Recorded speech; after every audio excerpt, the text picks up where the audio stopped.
The Minnesota Timberwolves and the Oklahoma City Thunder own the Wild Wild West, while the Pacers and Magic are young cores taking the East by storm. While all of this is happening, teams like the Clippers and the Warriors are seemingly drowning. Needless to say, the NBA is unpredictable. Last season, the Wolves finished as the 8th seed, while the Thunder finished as the 10th. The Magic finished as the 13th seed, and the Pacers were 11th. Now the Wolves are 1, OKC is 3, the Magic are 2, and the Pacers are 7. Let's start this video off talking about the Minnesota Timberwolves and how things have changed. They've been off to a tremendous start. Karl-Anthony Towns and Rudy Gobert have been on a tear in the front court after Karl got off to a slow start, and they're both boasting tremendous numbers with elite level defensive output. Not to mention, Anthony Edwards is inserting himself in a top 5 players in the NBA category. On offense and defense, he has been an absolute stud. This team, they're gritty, they're fast, and they're very, very talented as a roster. Guys like Kyle Anderson, Mike Conley, Naz Reid, Nickeil Alexander-Walker, and many more just make this team better and better outside of its big three. Last season, most people would assume that they'd be better. Obviously, the Nuggets took them out in a 1-8 first-round bout. Gentlemen swept them, and a lot of people saw some decent things from that. And obviously, Naz Reid and McDaniels were hurt, so they weren't playing in that series. So we kind of thought, they'd be better once they get 2 of their integral role players and defensive studs back. But the number 1 seed in the Western Conference better, I would just say that that shows the NBA is unpredictable. Obviously, with Jamal being out, the Nuggets don't have the favorited rights to obtain that 1 seed, but nonetheless, you play who's in front of you, and it's very impressive that the Timberwolves are the 1 seed. Another thing that's impressive is the young Thunder core making the jump all the way to the 3 seed. Off the rip, winning does a lot for Chet Holmgren's case for Rookie of the Year, which clearly a lot of my supporters think highly of this young man, as nearly 90% of you said that he is better than Cade Cunningham. Cade's a young star in the making, so he's averaging like 23-7 or 23-8.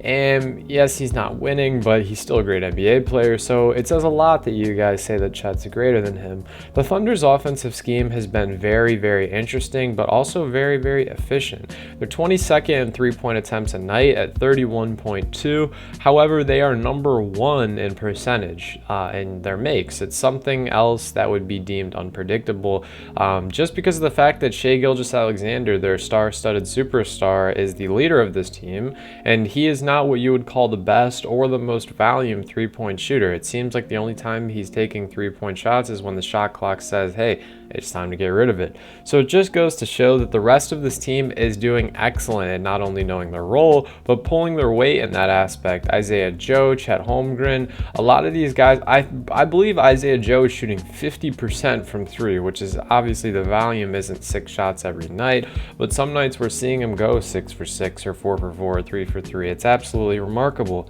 Now, there's a lot of off-the-court banter that's going to be already starting regarding Josh Giddey, but we're not going to be discussing that, especially as it is not my place to do so on YouTube. This is not a drama channel, it's a basketball channel. So moving on, we're going to have to discuss the Orlando Magic, an extremely enticing, fun young core whose youth is translating to wins, and not only just beating up on the bad teams and taking care of business, they're getting some pretty notable wins. They beat the Bucks, without name, I might want to add. They beat the Lakers, and most recently they beat the Nuggets. Obviously, Jamal Murray wasn't playing, but the Nuggets are still the 2 seed for a reason. Franz Wagner and Paolo Banchero have entered elite level to start this season, as they're both nearly averaging 20 points per game. Now, last season they did about the same thing, but they weren't the damn 3 seed or the 2 seed. Paolo, away from the stat sheet, has looked more comfortable than ever to control the pace of this game. It's something we see guys like Kevin Durant, LeBron James, Kawhi Leonard, cornerstone forwards for franchises tend to learn as the season progresses and as their careers progress how to just manipulate each possession in their favor, and that's something I'm seeing Paolo get a little less antsy and a little less not patient. He is more and more patient as the games go by. Outside of their forward tandem that is seemingly stars, they have a 3-headed snake and 3-headed monster, whatever you want to call it, of point guards. Jalen Suggs, Markelle Fultz, Cole Anthony, they are all averaging more than 10 10 points with elite level defense. Jalen Suggs is actually top 5. He's tied for number 4 in steals per game in the NBA, even though most nights he's coming off the bench. It's remarkably impressive. Jamal Mosley has done a great job sculpting this young core of guys, and I'm really excited to see how it progresses going forward. And then finally, the teams that are doing well that we have to talk about, the Pacers. The record may, not be as great as it could be, and it could be a lot better, but as a team, they've been one of the most fun and entertaining to watch. And out of this list of guys or groups or teams, whatever you want to call it, they're probably the most predictable. We've seen a ton of different offensive schemes and offensive outbreaks from these rosters, and I've enjoyed every second of it. Not only is Tyrese Halliburton leading the NBA in assists per game, but he's also leading the NBA in points off of assists per game, as well as potential assists per game. It's kind of funny just to note that if teammates knock down a few more shots, that he would literally be averaging 20 assists a night, which is unheard of. This offense is transcended with him back in the lineup, as last season he missed, I want to say, over 30 games. It's been a lot of fun to watch. New additions like Obi Toppin and Bruce Brown have been a real treat to watch in transition, and Bruce has been a treat to watch creating his own shot, as we saw him do all year in Denver. I'm interested to see how Miles Turner continues to play his role with this team. He's having one of his best seasons in his career, as he's averaging 17 and 7 on almost 40% from 3, great splits from the field as well. He just possesses that ability to light it up from downtown. I do wonder if anyone will try to re-enter the sweepstakes for him, as it seems like every year around the deadline we're hearing people want him. It's usually these big teams like Los Angeles or the Knicks are interested in him just because he is big, great at defense, and he can light it up from downtown, as I said. However, for now, this team looks elite, and the starting 5 of Tyrese, Bruce Brown, Buddy Hield, Obi Toppin, and Miles Turner is absolutely electric and pretty much can do everything you want your starting 5 to do on an NBA court. And then really quickly, we'll discuss the Warriors and the Clippers. For the Warriors, I'm not going to be the guy who gets on, the video or Twitter or whatever and says, hey, it's the end of the dynasty, it's over, because to be honest, guys, we are 20 games into this season.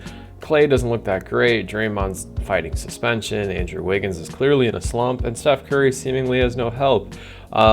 We've seen them, beat bigger monsters. We've seen them tackle bigger defenders, bigger challenges. I'm not going to sit here and write the Dubs off. I mean, I would like to say this is probably their last dance. I mean, next season, it's not going to look the same.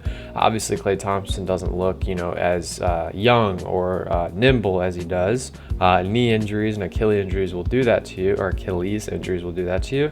But I wouldn't be surprised if they make the play-in and then make a decent little run in the playoffs, especially if Jonathan Kuminga or Moses Moody can take a leap like they kind of hoped. And also, you guys never know what could happen with the team shaking stuff up at the trade deadline.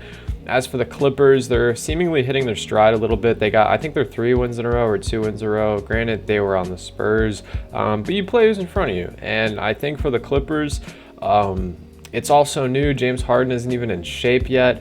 You just got to give it some time. I'm not saying they're going to win the NBA Finals or anything. I'm not saying they're going to make the finals, but I am saying that while they look like they're drowning, it's easy to talk about stuff for a title or a header. You know what I mean? So don't think too much about it. Happy Thanksgiving, guys. I hope you all enjoy the holidays with your family. I hope you had great food and great time. God bless each and every single one of you. Appreciate your support. Let's hit 2K by the end of the year. See you guys.